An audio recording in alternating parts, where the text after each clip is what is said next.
नमस्कार मित्रांनो, viral Indian या यूट्यूब चॅनलवरती तुम्हा सर्वांचं पुन्हा एकदा मनापासून स्वागत। तर मित्रांनो, आज आपण आलेलो आहे खिद्रापूर या ठिकाणी।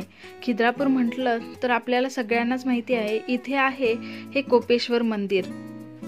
तर तुम्ही बघू शकता किती सुंदर आणि शेकडो वर्षापूर्वी बांधण्यात आलेले ही वास्तूची भव्यता, व्यापकता आणि तेथील काही रहस्य सुद्धा आपण ऐकलेले आहेत। तर चला आज आपण याचा डिटेलमध्ये सगळं काही व्हिडिओ बघणार आहेत।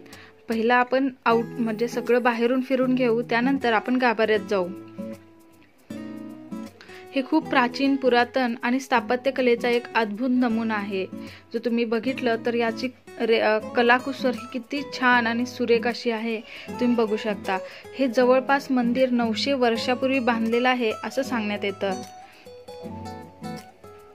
जर याचा इतिहास बघायला गेलं तर हे मंदिर उभारताना त्यामध्ये वैज्ञानिक दृष्टिकोन, तांत्रिक बाबी, गणित याचा सगळा सखोल अभ्यास केलेला आपल्याला दिसून येईल। आणि म्हणूनच हजार वर्षानंतरही देखील मंदिरे अनेक आक्रमकांना आपल्या म्हणजे सामोरे जाऊन देखील अगदी छान अवस्थेत आपल्याला बघायला मिळतील। जर अशा पुरातन वास्तूचा विचार करायला गेलं तर आता खूप कमी आपल्याला महाराष्ट्रात म्हणा किंवा भारतात आता खूप कमी अशा वास्तू आपल्याला बघायला मिळतील। आता जवळ इतका आपला इतिहास चांगला आहे, परंतु सध्या तो विलुप्त होत चाललेला आहे। जर तुम्ही अजून देखील या वास्तूला भेट नसेल दिली तर नक्की जाऊ शकता तुम्ही। हे महाराष्ट्रातील कोल्हापूर जिल्ह्यातील शिरोळ तालुक्यात खिद्रापूर या ठिकाणी आहे आणि हे महाराष्ट्र कर्नाटक बाउंड्रीवरतीच आहे। कृष्णा नदीच्या काठी वसलेला आहे, तर तुम्ही नक्की व्हिजिट करा। हे बघू शकता किती छान आणि एकदम डिटेलमध्ये तुम्हाला हे बघायला मिळेल। हे 12व्या शतकात बांधलेलं आहे, म्हणजे जवळपास 900 वर्ष झालीत। आणि हे मंदिर म्हणजे भारतीय संस्कृतीचा एक अद्भुत वारसाच आहे, जो आपल्याला खूप चांगला असा मिळालेला आहे। बाहेरून पर्यटक सुद्धा इकडे येतात। या मंदिराची रचना करताना पूर्ण मंदिर हे 95 हत्तींनी आपल्या पाठीवर उचलून घेतलेलं आहे असं दर्शवण्यात आलेलं आहे। जर तुम्ही डिटेलमध्ये हा व्हिडिओ पाहिला तर तुम्हाला दिसून येईल। जे आपण हे आउटर साइडून गेलेलो आहे तर त्यामध्ये ते सगळं काही तुम्हाला दिसून येईल। हा सगळा बाहेरचा भाग आहे आणि मेन आता आपण आतमध्ये सुद्धा जाणार आहे, तर हा व्हिडिओ नक्की शेवटपर्यंत बघा। आणि या मंदिराला देखील 2 जानेवारी 1954 मध्ये भारत सरकारच्या पुरातत्व विभागाने सुद्धा महाराष्ट्रातील राष्ट्रीय संरक्षित स्मारक म्हणून देखील घोषित केलेलं आहे। हे बघा डिटेल्स। थोडं आक्रमकांमुळे त्याचे थोडे म्हणजे मूर्ती खराब होत आलेले आहेत, पण तरी देखील हे अजून एक अद्भुत असं स्थान आहे। तुम्ही बघू शकता किती छान आणि सुरेख आहे। सध्या इकडे साईडला बांधकाम वगैरे चालू आहेत। या मंदिराचा इम्प्रोव्हायझेशन म्हणू शकतो आपण, तसं करायला लागलेत। त्यामुळे हे एक चांगलं आहे की आता वास्तू जपण्यासाठी सरकार पावले उचलत आहे। हे मंदिर हे 108 खांबांवरती स्थित आहे असं सांगण्यात येतं। जर तुम्ही गेले तर नक्की तुम्ही काउंट करू शकता। हे बघा किती छान मूर्ती आहेत। आणि या मंदिराची रचना ही ताऱ्यांच्या आकाराची असून ती 4 सेक्शनमध्ये विभागलेली आहे। मात्र या सगळ्यांवर एक चांगला कळस म्हणजे इथला स्वर्ग मंडप आहे, जो 48 खांबांवरती उभा आहे। आता थोड्याच वेळात आपण स्वर्ग मंडपात जाणार आहे।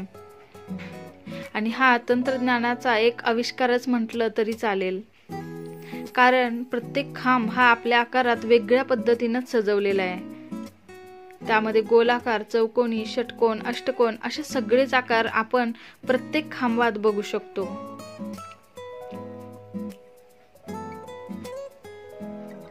आणि हा जो दिसत आहे तुम्हाला तो स्वर्ग मंडप आहे, जो मुख्य खांबाच्या 3 वेगवेगळ्या रचना असून हा संपूर्ण मंडप म्हणजे विज्ञान, तंत्रज्ञान, गणित, कला हे संस्कृती, स्थापत्यशास्त्र याचा उत्तम असा संगम आपल्याला बघायला मिळतो। हे बघू शकता, हे स्वर्ग मंडप आहे।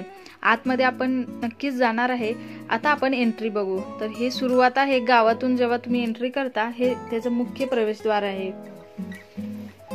जसं आधीच्या काळामध्ये जसं वाड्याला एंट्री असायची, दोन्हीकडे जे बसायला ठेवायचे, तशा पद्धतीची ही एंट्री आहे. बघू शकता. इकडे आधीची लोक बसायचे, त्याला काय म्हणतात हे मला आत्ता आठवत नाही.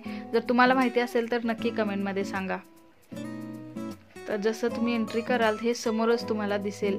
साईडून आता लोकांनी आतमध्ये घरं बांधलेत, माहिती नाही का, इतकी छान वास्तू आहे.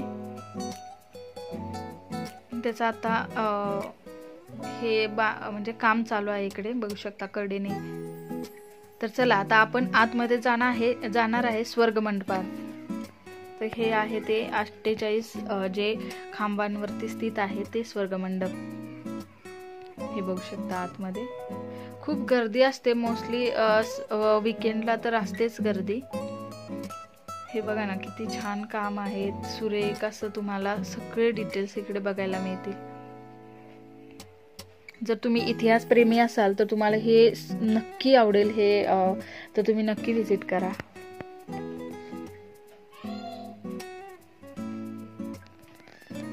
आत्ताच्या काळामध्ये असलं कोरीव काम हे आपल्याला कुठेच बघायला मिळणार नाही. तर इथे महादेवाचं नाव हे कोपेश्वर आहे. म्हणजे कोपेश्वर म्हणजे रागावून इथे येऊन बसलेले देव. तर ते रागवलेले का, तर दक्ष कन्या हे सतीच्या जाण्याने त्यांच्या विरहाने कोपलेला असा महादेव कोपेश्वर. आणि म्हणूनच त्यांची समजूत काढण्यासाठी इथे श्रीहरी विष्णू देखील आलेले होते. त्यामुळेच या मंदिरामध्ये महादेव आणि श्री विष्णू या दोघांची देखील पूजा केली जाते. आणि श्री विष्णूंचे नाव इथे धोपेश्वर आहे. आणि मंदिराच्या जे गर्भ आहे तिथे 2 शाळुंका आहेत. एक कोपेश्वर तर दुसरा त्याहून थोडा उंच म्हणजे धोपेश्वर म्हणजे श्रीहरी. आणि दुसरा अनेक वैशिष्ट्य म्हणजे की इथे इतर मंदिराप्रमाणे नंदी नाही. कदाचित कालोघात किंवा आक्रमकांमुळे मे बी त्यांचं स्थलांतर झालं असावं. आणि ते खिद्रापुरापासून 12 किलोमीटर कुठेतरी कर्नाटकातील येडूर या ठिकाणी आहे. मे बी त्याचा काहीतरी इतिहास असेल. जर तुम्ही इकडे गेला असेल ना तर इथे तुम्ही नक्की गाईड हायर करू शकता, कारण ते तुम्हाला सगळं काही डिटेलमध्ये जे इन्फॉर्मेशन देतील.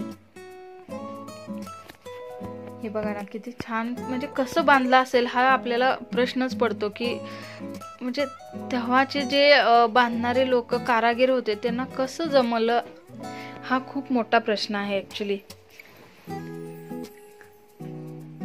हे त्याचं मेन एंट्री आहे, जिथून आपण गाभाऱ्यात सुद्धा जाणार आहे.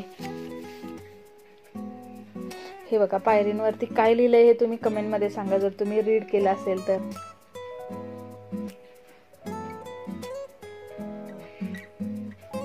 आणि कोणती भाषेमध्ये लिहिलंय हे देखील सांगा. हे डोर. मोठं मंदिर आहे ऍक्च्युली. 108 खांब म्हणजे छानच.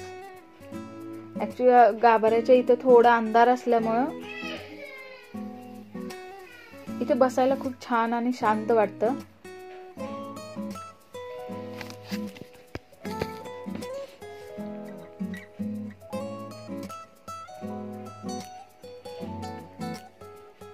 कोपेश्वर इथे मूवीज सुद्धा शूट झालेले आहेत.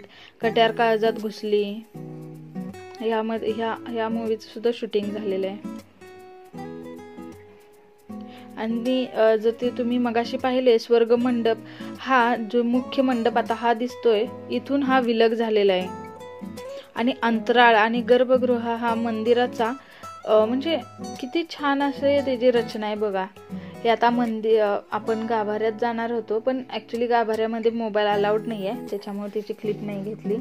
तर हे गाभाऱ्याच्या बाहेर आल्यानंतर तुम्ही डिझाईन बघू शकता. आणि गाभाऱ्याच्या बाहेर तुम्हाला इकडे द्वारपाल भेटतील. म्हणजे द्वारपाल आहे हे जे मंदिराची रक्षा करतात. त्यानंतर पुढे गेल्यानंतर इथे अन्नपूर्णा देवीची मूर्ती होती. म्हणजे तुम्हाला खूप मूर्त्या वगैरे इतिहासच आहे याला. प्रत्येक गोष्टीला, प्रत्येक कोपऱ्यात तुम्हाला इतिहास दिसेल. तर हे बघा.